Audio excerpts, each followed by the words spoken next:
ఓం శ్రీ గణేశాయ నమః. గురుర్బ్రహ్మ గురుర్విష్ణు గురుర్దేవో మహేశ్వర గురు సాక్షాత్ పరబ్రహ్మ తస్మై శ్రీ గురవే నమః. ఉషకాలం గురించి మంత్రపుష్ప అర్థం గురించి తెలుసుకుందాం. ఉషకాలం అంటే సూర్యోదయానికి పూర్వం 2 గంటల కాలం.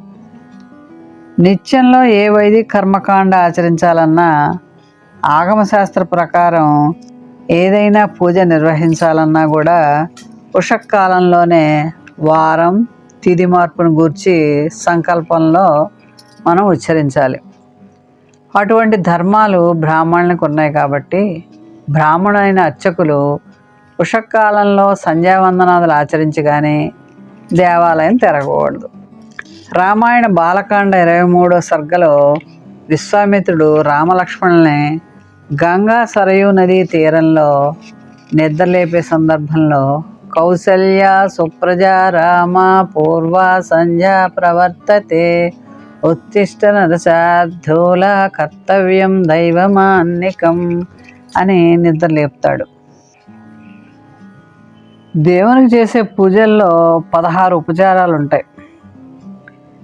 చివరగా మంత్రపుష్పం ఉంటుంది. వేదంలోని ప్రధాన పంచసూక్తాలలో నారాయణ సూక్తం ఉంది. ఆ మంత్రాలను చదువుతూ మంత్రపుష్పాన్ని సమర్పించడం జరుగుతుంది.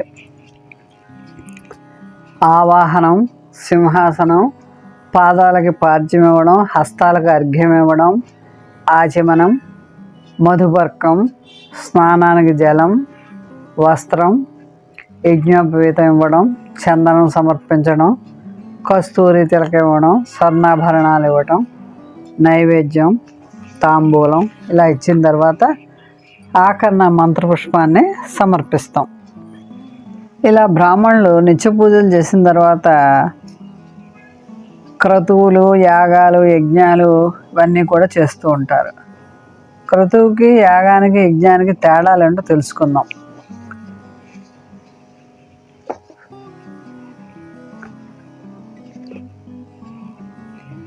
యజదేవ పూజ సంగతి కరణదానేషు అనే ధాతువు నుండే యజ్ఞం, యాగం అనే 2 శబ్దాలు వచ్చాయి. అందువల్ల యజ్ఞమన్నా యాగమన్నా యజన క్రియను బోధించే శబ్దాలు. క్రియతే బ్రాహ్మణాదిభి రితిక్రతువు అన్న ఉత్పత్తిని బట్టి ద్విజులచే చేయబడేది క్రతువు. ఇది కూడా యజన క్రియే. అందుచేత నిఘంటువుని బట్టి చూస్తే యజ్ఞ యాగ క్రతువు శబ్దాలకి ఒకే అర్థం వస్తుంది. అయినా యూపంతో కూడిన సోమ సాధ్యమైన యజ్ఞం క్రతువు అని, మంత్రపూర్వకంగా అగ్నియందు దేవతలను ఉద్దేశించి హవిస్సును అర్పించడం యాగమని, వేదధ్యాపనాదులు యజ్ఞాలని వివరణ వాచస్పత్యంలో చూడొచ్చు. ఈ యజ్ఞంలో చేసేటప్పుడు రావి, మోదుగ, మేడి, ఉత్తరేణి, జమ్మి, జిల్లేడు, చండ్ర, దేవదారు, దర్భ, జువ్వి లాంటి వాటితో యజ్ఞం నిర్వహిస్తే తర్వాత మనకి యజ్ఞ భస్మం లభిస్తుంది. ఆ భస్మాన్ని చాలా పవిత్రమైంది. ప్రతిరోజు స్నానం చేసిన తర్వాత ధరిస్తే మనకి చాలా పుణ్యం, ఆరోగ్యవంతం. యజ్ఞ యాగాదులకి కొన్ని నియమాలు ఉన్నాయి. పుత్రకామేశ్వరుని సంతానం లేని వాళ్ళు చేయాలి. అశ్వమేధ యాగాన్ని క్షత్రియుడే నిర్వహించాలి. రాజసూయ యాగాన్ని 4 దిక్కుల రాజుల్ని ఓడించిన మీదటనే చేయాలి. సఫలం కాకూడదని బ్రహ్మరాక్షసులు 1000 కళ్ళతో చూస్తూ ఉంటారు. కాబట్టి రాజసూయం చేసిన రాజులందరూ దాదాపు దెబ్బతిన్న వాళ్లే. ధర్మరాజు వాడు రాజసూయాన్ని కృష్ణుని సమక్షంలో ఆయన్ని పూజించి చేసిన ఆ సభలోనే శిశుపాల వధ జరిగింది. దానికి కారణంగానే మైసభ ఏర్పడింది. అరణ్యాజ్ఞాత వాసాలు, కురుక్షేత్రం వచ్చాయి. కాబట్టి యజ్ఞ యాగాదులు అందరూ చేసేవే కావు. చేయవలసిన వాళ్ళు కూడా ఏదోలా చేస్తే ఫలితాన్ని ఇచ్చేవి కావు. సరిగా చేయబడిన పక్షంలో క్షమించి విడిచిపుచ్చేవి కావు. కాబట్టి నియమ నిబంధనలతోటి యజ్ఞ యాగాదుల్ని నిర్వహించాలి. ఉషకాలం గురించి తెలుసుకున్నాం కదా. ఇప్పుడు సంధ్యాకాలం గురించి తెలుసుకుందాం. సంధ్యాకాలం విశిష్టతను గురించి ఎంత చెప్పినా కూడా తక్కువే అవుతుంది. లక్ష్మీదేవి అనుగ్రహించే కాలం సంధ్యాకాలం. యోగశక్తిని పెంచుకోవడానికి అనుకూలించే కాలం సంధ్యాకాలం.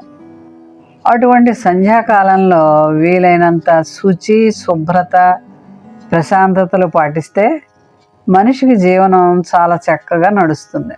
అందుకే మన పెద్దలు శుచి, శుభ్రత, ప్రశాంతతలు దృష్టిలో ఉంచుకొని కొన్ని నియమాలని అందించారు.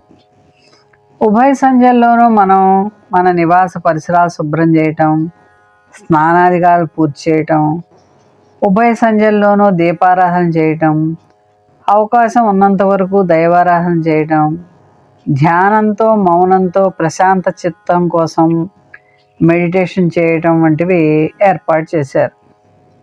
అందుకే స్త్రీలని సంధ్యాకాలంలో ఇల్లు వదిలి వెళ్ళొద్దని పెద్దలు చెప్తూ ఉంటారు. ఇల్లు ఓడవటం, కేశాలంకరణ, బట్టలు ఉతకటం వంటివి సంధ్యాకాలానికి పూర్వమే పూర్తి చేసుకోవాలి. ఇటువంటి నియమాలు పాటించిన వారి ఇంట లక్ష్మీదేవి స్థిరంగా ఉంటుంది. అంతేకాకుండా ప్రాంతీయ ఆచారాలు కూడా తెలుసుకుని ప్రవర్తించడం చాలా అవసరం.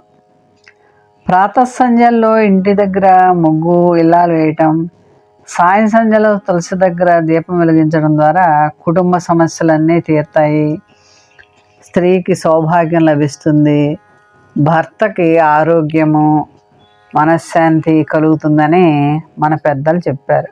కాబట్టి ఉదయం పూజ కంటే కూడా సాయంత్రం సంధ్యా సమయంలో చేసినటువంటి పూజ విశేషమైన ఫలితాన్ని ఇస్తుంది.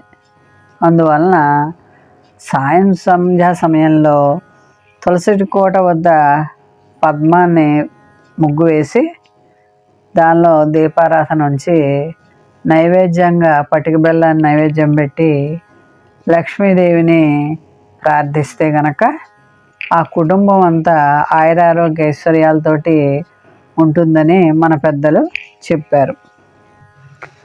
ఉషకాలంలోనే యోగాసనాలు, స్నానం, జపం, ధ్యానం, స్తోత్రపాఠం చేసి సూర్యోదయ వేళ సంధ్య, ఆదిత్య హృదయం, సూర్యోదయం తర్వాత పూజ, నివేదన, మంగళహారతి ముగించి కుటుంబ సభ్యులు, బంధుమిత్రులకు తీర్థప్రసాదాలు ఇస్తే గనక ఆ కుటుంబం ఆరోగ్య ఐశ్వర్యాలతోటి కలకాలం ఉంటుంది.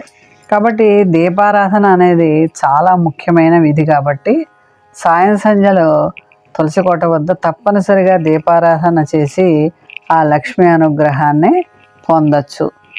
లక్ష్మి అంటే ధనం అని కాదు, ఆరోగ్యము, మనశ్శాంతి, ఐశ్వర్యం. కాబట్టి ప్రతి ఒక్కరూ కూడా ఉషకాలంలోనూ సంధ్యా సమయంలోనూ చక్కని నియమాలు పాటించి ఆ భగవంతుని అనుగ్రహాన్ని పొందండి. మోహన్వాణి ఛానల్ వారికి ధన్యవాదాలు. వినండి, వినిపించండి, వింటూనే ఉండండి. వాయుపుత్రుని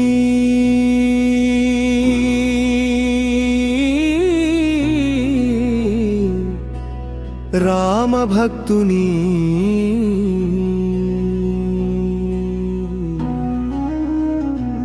అంజనీసుతుని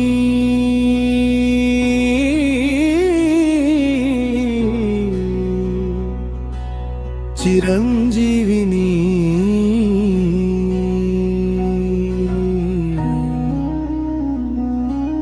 కీర్తింపమనం ఎంతడన్యులమో గదా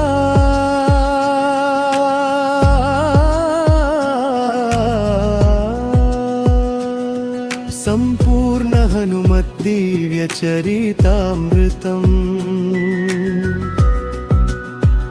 వినండి, వినిపించండి, వింటూనే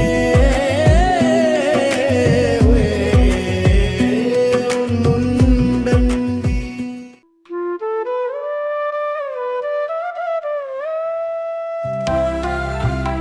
సత్సంగం సత్సంగం భగవంతుని లీలలు, సాధు సత్పురుషుల గాథలు, మహాత్ముల జీవిత గాథలు,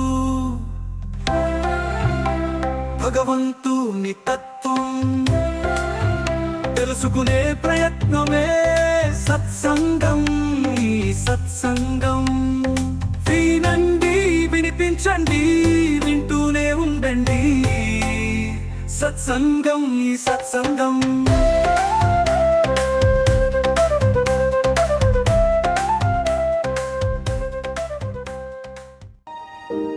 అనగా అనగా అనగనగా మీ మోహనవాణిలో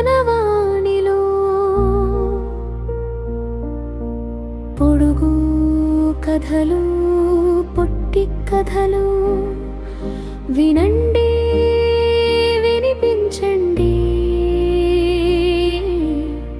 వింటూనే ఉండండి. అనగా అనగా అనగనగా.